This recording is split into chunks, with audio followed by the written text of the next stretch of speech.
잠시 후 2부 이어가도록 하겠습니다. 김주호 민주당 대변인, 김철근 개혁신당 전 사무총장, 그리고 윤희석 국민의힘 전 대변인과 함께하고 있습니다. 지금 참 민주당 그 지도부 선거 이제 끝나지 않았습니까? 원내대표의 이제 뭐 선거 4파전 해가지고 지금 한병도 의원이 이제 당선이 됐고, 그리고 최고위원 선거에서는 이성윤 의원, 문정복 의원, 그리고 저기 이건태 의원이 낙선하고 또 한 분이 누구죠? 강득구. 강득구 의원. 1등입니다. 강득구 의원 1등이군요. 네. 예. 그렇게 됐는데 이제 한 달 반 만에 완전체 지도부가 됐다. 뭐 이렇게 지금 얘기를 하고 있는데, 이 뭐 변화 구성에 따라서 어떤 변화가 있을 부분이 좀 있나요, 민주당은? 일단 한병도 원내대표 같은 경우는 출마 기자회견을 할 때 그 천준호 의원님하고 같이 기자회견을 했고, 지금 원내 수석 부대표로 천준호 의원님이 지명됐습니다. 그러니까 천준호 의원님이 이재명 대통령의 비서실장으로 했기 때문에 네. 아무래도 당청 간의 긴밀한 소통에 있어서 이점이 있다는 게 어떤 당원들이나 의원들에게 굉장히 많이 어필을 한 것 같다. 이번에 한병도 원내대표 같은 경우는 다른 분들은 뭐 연임을 안 하겠다, 배수해지는 친분도 계신데 한병도 원내대표는 그런 말도 안 하셨습니다. 네, 연임할 수도 있는 상황인데 그런 어떤 소통의 부분, 그리고 이제 워낙 대통령실 청와대 정무수석도 하셨고, 그쵸. 당에서 전략기획위원장도 하셨고 당무에 밝은 분이라 많은 분들이 좀 안정적인 원내대표를 선출했다 이렇게 볼 수 있고요. 이 네 분의 최고위원 선거는 사실은 이제 이건태 의원님이 초선 의원이시고 그쵸. 좀 아무래도 당내 선거에 좀 익숙치가 않지 않았나 이런 생각이 들고, 이성윤 의원은 사실은 초선이긴 하지만 지난번 최고위원 선거에 출마해서 저랑 같이 컷오프 되셨습니다. 한번 컷오프 경험이 있기 때문에 네. 아무래도 경험이 있고, 아무래도 인지도 측면에서 보면은 당원들 선호가 좀 높았던 것 같고, 강득구 의원이나 문정복 의원님 같은 경우는 사실 이제 각자의 그런 어떤 개성을 잘 살려서 선거 운동을 하신 것 같습니다. 하긴 이성윤 의원은 이제 중앙지검장 할 때부터 많이 알려진 인물에 비해서 이건태 의원은 조금 상대적으로 대국민 인지도가 좀 낮은 편인 건 사실이긴 근데 하죠. 선거는 네. 그렇게 이제 도전했다가 네. 한번 실패하신 분이 그 다음에 더 잘하시는 것 같더라고요. 그렇군요. 어떻게 보셨습니까? 일단 최고위원 그 3명을 뽑으셨는데 민주당에서 공교롭게도 정청래 대표랑 좀 더 가까운 분들이 2명, 이재명 대표랑 가깝다고 생각되는 분이 1등이지만 1명. 네. 그래서 그 세력 분포에 대해서 좀 관심이 많이 가는 게 사실이에요. 이렇게 되면은 정청래 대표가 당내에서 행사할 수 있는 권한이 더 커지는 게 아니냐, 영향력이 더 커지는 게 아니냐, 뭐 이런 얘기가 있으니까 그건 좀 지켜볼 부분이 있고, 저는 그 원내대표 선거를 좀 더 관심 있게 봤어요. 물론 한병도 의원이 좀 개파색이 옅고 합리적이라는 평가를 받고, 또 천준호 의원하고 같이 러닝메이트 형식으로 한 거잖아요. 그래도 이재명 대통령이랑 그래도 좀 더 가까운 분이 원내대표가 돼서 정청래 대표를 견제할 수 있는 역할을 하지 않을까라는 뭐 구도를 봤잖아요. 네. 그래서 그런 역할을 할 수 있는 분이 박정 의원으로 봤는데 제가 놀란 건 이분이 결선에 못 나갔다. 그 궁금합니다. 어떻게 이렇게 됐는지. 예. 그 부분이 좀 관심이 있었어요. 네, 김주호 대변인 말씀을 피하실 것 같은데. 아니, 얼굴이 계속 안 좋아. 백혜련 의원님이 네. 원내대표 선거를 조금 미리부터 준비를 해서 열심히 하신 걸로 제가 그렇게 알고 있습니다. 박정 의원은 조금 느닷없이 출마한 격이고. 느닷없지는 아니고요. 네. 충분히 역량이 되시는 분인데 네. 아무래도 너무 이제 그 선거 기간이 좀 짧지 않았나. 네. 보궐선거 갑자기 나온 거잖아요. 근데 네. 백혜련 의원님 같은 경우는 굉장히 오랜 기간 준비한 걸로 그렇게 알려져 있습니다. 알겠습니다. 혹시 뭐 짧게 보태실 얘기가? 제가 봤을 때는 네. 뭐 혹자는 네. 저는 그렇게까지 믿지는 않는데 네. 이재명 대통령의 당 장악력이 굉장히 떨어졌고 조기 내임덕이 온 거 아니냐 이렇게 말할 정도입니다. 왜냐하면 강덕구 의원은 김민석 총리하고 가깝고요. 그다음에 지금 이성윤 문정복 최고위원은 정청래하고 가깝고, 그다음에 한병도 원내대표는 사실상 586 운동권들의 네. 그 대표 주자라고 봐야 돼요. 원광대 총학생회장 출신인가 그러시죠. 네. 그렇게 하기도 하고, 그다음에 전임 그 김병기 원내대표가 사실은 민주당스럽지는 않아요. 네. 경력이나 이런 걸로 봐서. 뭐 그렇긴 하죠. 그래서 당내 의원들과의 소통이라든지 의견을 묻는다든지 그다음에 여야 협치나 이런 여러 가지 그 국회 운영을 하는 데 있어서 좀 강한 면모를 보였다면 한병도 원내대표는 그렇게는 안 할 거예요. 그렇게는 안 하되 원하는 걸 다 관철하려고 할 겁니다. 그래서 대통령하고도 소통은 많이 하겠지만 원내대표마저도 직할 통치가 사실 쉽지 않은 이런 상황으로 보여요. 아, 그래요? 예, 네. 왜냐하면 상당히 독자성을 가지려고 할 거예요. 그러니까 이건 제가 원내 사정을 잘 모르겠어가지고 하여튼 뭐 앞으로 실천 속에서 의제를 다루는 것 속에서 한번 이제 어떤 성향을 가신지 확인해 보면 되겠죠. 근데 지금 이제 제일 먼저 오늘 흥미로운 게 법사위에서 안건조정위를 통해서 2차 종합특검법은 통과를 시켰는데 통일교 특검법은 일단은 국민의힘과 협의하면서 보류를 했습니다. 그래서 통일교 특검 속도 조절을 민주당에서 일부러 하는 거 아니냐 이런 의심도 있고 한편 개혁신당 이준석 대표 같은 경우에 국민의힘 조국혁신당 다 같이 이 사안 연대하자. 라고 하는 입장문을 발표하기도 했습니다. 요 두 가지가 있을 텐데 민주당은 왜 보류했을까? 그리고 이준석 대표 제안의 의미 요거 같이 한번 좀 이야기를 해주시면 좋겠는데 먼저 김지호 대변인 요거는 어떻게 된 걸까요? 통일교 특검 같은 경우는 야당에서 굉장히 강하게 주장했던 특검 아니고 그런데 신천지에 관한 사항은 하지 말자. 지금 계속 이렇게 주장하고 있잖아요. 네. 그런 면에서 보면은 사실은 야당이 주장한 특검안을 저희가 일방적인 안으로 통과시키기는 좀 부담이 있고 그리고 지금 경찰 수사가 진행되고 있는 상황이라 야당하고 협의가 되면은 금방 이것도 협의가 되지 않을까 그렇게 보입니다. 그렇게 더 지체하지는 않을 것 같다. 네. 그렇군요. 그럼 뭐 신천지 막을 필요가 있나요? 네. 어떻게 보십니까? 신천지 관련해서 이제 뭐 저희 당의 의원분들이 많이 나오셔서 그걸 굳이 이제 문제가 드러나지 않는 걸 왜 특검을 하느냐라는 논리를 피는 것을 제가 많이 들었는데 통일교 특검법에 대해서 강력하게 주장하기 위해서라면 여당에서 얘기하는 것을 다 반대하고 의석수도 적은데 성사가 되기는 어렵잖아요. 네. 어느 정도 전략적인 유연성을 좀 보일 필요도 있다고 저는 생각합니다. 자꾸 오해를 받잖아요. 신천지하고 뭐가 있느냐. 그렇죠. 네, 그 부분이 굉장히 크게 느껴져요. 제가 볼 때. 그러니까 사실 특검은 근데 이제 권력자와 친한 사람에 대한 공정한 수사를 기대하기 어려울 때 하는 건데 물론 그렇죠. 신천지는 야당과 관계성이 높으니까 특검을 꼭 안 해도 될 것 같긴 한데. 그래서 그 전략적 유연성이라는 것이 방금 말씀하신 그런 논리를 더 발전시켜서 다른 거로 들어가자는 생각이 드는 거예요. 그러니까 이제 이준석 대표도 정확히 잘 모르겠는데 이제 김철근 사무총장께서 말씀하셔야겠지만 야당이 연대해서 그걸 하자는 뜻으로 가는 거잖아요. 그러니까 국민의힘 자체의 힘만으로는 어려운 것이 사실이기 때문에 이 부분에서 한병도 신임 원내대표가 뭔가 생각이 있는 듯한 느낌이에요. 이걸 딱 스톱을 시킨 걸 보면요. 네.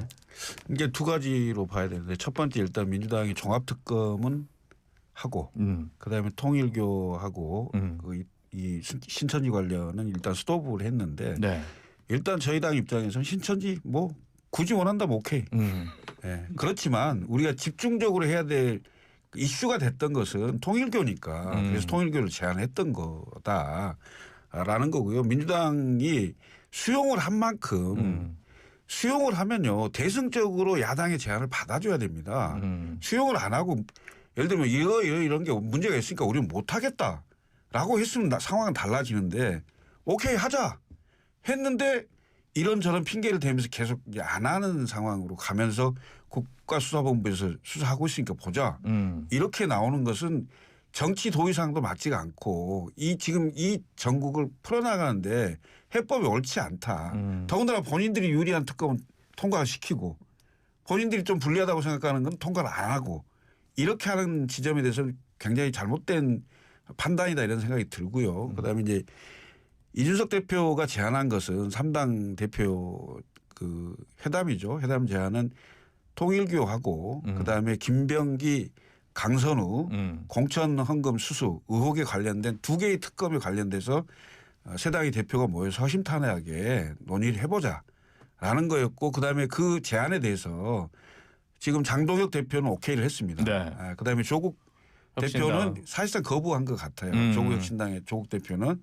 그럼에도 불구하고 두 당 대표가 좀 설득을 해보자라는 것이고 오늘 방송 들어오기 전에 뭐 단독 기사가 떴던데요. 네. 내일 오전에 장동혁 대표와 이준석 대표가 만나기로 합의가 됐다고 해요. 네. 그래서 아마 내일 오전에 투샷 그림이 나올 것 같습니다. 그래서 저는 어찌됐건 당연히 다르죠.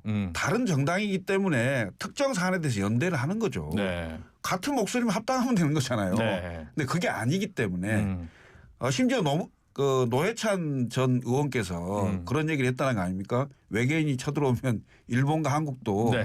힘을 그렇죠. 합쳐야 된다. 네. 이런 얘기 했듯이 지금 민주당의 독주가 지금 계속되고 있고 그다음에 약속한 바 자체도 지금 수용이 안 되는 거기 때문에 이럴 때는 야3당이 좀 허심탄회하게 논의를 해보자라는 제안이죠. 네. 뭐 딴지 거는 건 아닌데 네. 그 조혁신당은 좀 난감해할 것 같긴 한데 네. 저는 어쨌든 의석수가 한석 더 많은 진보당도 제안을 해주셨으면 좋지 않았을까라는 생각이 들기는 합니다. 네. 왜냐면 의석수로는 이제 개혁신당보다 한석이 더 왜냐하면 많으시니까. 지난 총선 때 네. 민주당하고 비례연합정당을 만들었잖아요. 그렇죠. 네. 그럼 사실상 같은 당으로 봐야죠. 네. 조국당은 별개의 당, 저희 당도 별개의 당이었기 때문에 네. 그렇게 구별하지 않았을까 그 싶습니다. 논리입니까? 네. 뭐 그런 맥락일 거라고 짐작을 했습니다만 어쨌든 그냥 한번 얘기를 좀 해봤습니다. 혹시 요 관련해서 반론하실 게 있으시면? 아니 뭘 약속을 했다고 하는지 모르겠는데 정청래 대표가 통일교 특검 받겠다라고 아니, 했다는 그 통일교 얘기겠죠. 특검을 받았는데 네. 본인들 주장하는 것만 의석수의 차이도 있는데 반영한다는 것은 저는 그게 좀 합당한가 이런 생각이 들고 그럼 개혁신당은 신천지 수사에 대해서 어떤 입장입니까? 해도 된다고 했어요.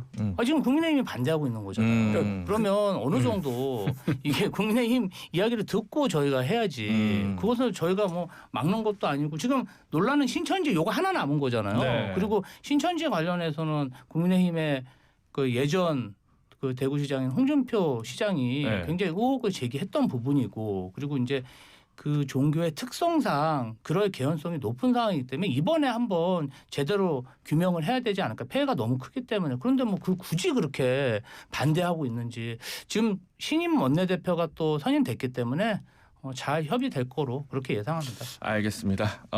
그다음 이거 넘어가죠. 국민의힘 당명 변경에서 당원들의 의견이 68%가 당명 변경에 찬성해서 5년 반 만에 당명 바꾼다고 합니다. 공모도 받고 있다는데 어떻게 또 새로운 당적을 가시게 되시겠네요? 당명. 네. 그럴 수 있죠. 네. 뭐 그럴 수 있는데 일단 그 68% 찬성 얘기는 앞에 전제를 좀 꼭 말씀해 주셨으면 좋겠어요. 참여율, 응답률 예. 몇 프로입니까? 25%요. 예. 거기에 3분의 2 정도가 찬성을 했으니까 전체적으로 보면 전 당원의 6분의 1 정도가 찬성 의사를 내비친 거예요. 그러니까 이 당명 변경이 지금 필요한가요? 여부. 저 같은 경우는 이제 전화 받았단 말이에요. 네. 참여를 했어요. 네. 그 처음에 물어봐요. 당명 변경 찬성하냐 반대하냐. 반대한다 했더니 반대한 게 맞네요. 맞다 그랬더니 전화 끝. 그러니까 그 뒤에 뭐라고 하는지 잘 몰라요. 이제. 그쵸. 찬성했을 때 어떻게 가는지 저는 모른다는 얘기예요. 아니 근데 탄핵 당한 시절에 당명이면 보통 바꾸는 게 이미지 개선상 좋지 않아요. 그러니까 장동혁 대표가 당명 개정하는 문제 의식에 대해서 동의를 안 하더라도 이제 선거를 나갈 때 계속 이 당명보다는 좀 새 간판이 낫다 이렇게 생각하는 부분도 있지 않을까요? 저희가 이제 탄핵을 2번 당해가지고 네. 전례가 한 번 있죠. 네. 자유한국당으로 바꾼 시점이 조기 대선 전이에요. 그렇죠. 근데 우리 이번 조기 대선, 작년 조기 대선 때는 그냥 당명 변경 없이 김문수 후보가 나갔잖아요. 네. 그러니까 그 타이밍도 이미 늦었다. 늦었죠. 많이 네. 늦었고 지금 장동혁 체제가 8월 말 이후로 8월 26일로 제가 알고 있는데 그 이후로 쭉 오다가 이제 갑자기 바꾸겠다는 거 아니에요. 네. 그런 경우가 있었나 싶어요. 당에 뭔가 이 지도부가 바뀌고 지도 체제 또 뭔가 정강 정책도 좀 바뀌고 해야 당명 변경은 부수적으로 따라가는 걸로 봐야 되는데 이제 똑같은 상황에서 뭐 쇄신안 발표하고 뭐 계엄 사과했다고 해서 당명을 바꾸냐 이게 어떻게 받아들이겠냐. 그래서 오늘 주호영 부의장께서 라디오에 출연하셔서 포대가리라는 말씀을 하셨더라고요. 내용물은 그대로인데 겉에만 바꾸는 거다. 성공 못한다. 윤 전 대통령과의 절연 등 뭔가의 변화, 큰 변화가 없이 당명 개정하는 것은 당명 개명하는 것은 의미가 없다 이렇게 말씀하셨죠. 저도 100% 공감합니다. 어떻게 보십니까?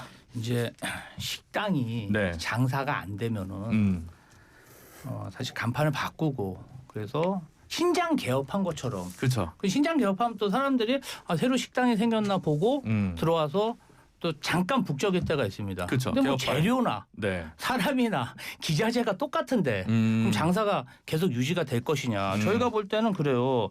전두환, 노태우, 윤석열. 다 내란 수계의 전통 아니겠습니까? 네. 이순자, 최순실, 김건희. 이것은 국정농단의 부정부패 대명사인데 그럼 이것을 확실히 절연하고 새로 신장 개업을 해야 되는데 이게 과연 이름만 바꾼다고 해서 절연됐다고 할 수 있을까? 좀 의문입니다. 김철근 총장님 어떻게 보십니까? 오히려 손해일 것 같아. 소대다. 왜냐하면 인지도가 높은 그 당명이잖아요. 네. 국민의힘이 네. 여러 선거를 많이 했고요. 지방선거를 앞두고 있는데 아까 얘기한 대로 내용물은 전혀 바뀌지 않고 당명만 바꿔서 새로운 당명을 내놓으면 국민들의 인지가 안 돼요. 그래서 아예 소수당처럼 보일 가능성이 있어요. 근데 소수 정당은 당명 개정을 저도 경험해 봤는데 인지도가 떨어지고요. 네. 근데 거대 정당은 별 상관은 없는 것 같긴 하더라고요. 저는. 그렇지는 않을 거예요. 아니에요. 그래도 좀 차이가 있다. 네, 왜냐하면 뭔가 새로운 바람과 흐름을 만든 다음에 그거에 뭐 부합을 해서 그런 건 있죠. 네. 네. 그런데 뭐 포대가리라고 얘기한다는데 내부에서도 그런 정도면 너무 박하죠 사실. 이 김종인 비대위 체계 때 지금 바꾼 네, 이름이죠. 그렇습니다. 그때 예. 정강정책도 바꾸고 예. 5.18도 들어가고 뭐 심지어 전 놀랬는데 기본소득도 들어가면서 이제 그 바꿨으니까. 정강정책 바꾸는 과정에서 김병민 전 최고위원이 그걸 했었죠. 네. 지금 부시장이죠. 제가 그때 이제 대변하고 있었기 때문에 과정을 너무 잘 알거든요. 네. 처음에 국민의힘이라는 당명으로 바꾼다고 했을 때 다들 생경했단 말이에요. 그렇죠. 어떤 지향점을 당명에 이게 들어가잖아요. 뭐 민주당은 그러니까 뭐 국민의힘도 뭐 자유 그 전에 자유한국당 그다음에 뭐 예를 들어서 미래통합당 네. 이렇게 했는데 국민의힘 지향점은 빠졌지만 새로운 이름으로 이제 했고 그때 색도 빨간색이 주되지만 이제 파란색 하얀색까지 합쳐서 명함도 다 그렇게 만들고 했는데 5년 좀 넘어서 이걸 또 바꾼다. 모르겠습니다. 더불어민주당은 지금 민주당 역사에서 거의 가장 오래된 이름이잖아요. 계속 선거에 이기고 있잖아요. 네, 2015년 이후로 거의 10년 동안 그래도 뭐 저희가 정권을 잃긴 했지만 그래도 다수당은 계속 유지하고 있고 그리고 다시 정권을 찾았기 때문에 그 사이에 이제 더불어민주당이라는 그 심벌은 변화는 계속 있었습니다. 그렇죠. 로고 플레이는 약간씩 바뀌었죠. 민주당이 지금은 더불어보다 훨씬 더 커진 그런 모습으로 하고 있는데 뭐 이제 인식이라는 것도 굉장히 중요하기 때문에 저희는 계속 고수할 것 같습니다. 그러고 보니까 김민석 총리가 민주당이란 당명으로 마포에서 창당하신 기억이 갑자기 새록새록 나네요. 계속 생존을 했죠. 그때가 새정치민주연합이 있어서 이쪽 민주당 이름을 해가지고 합당을 했던가요? 그때 추미애 합당하면서 네.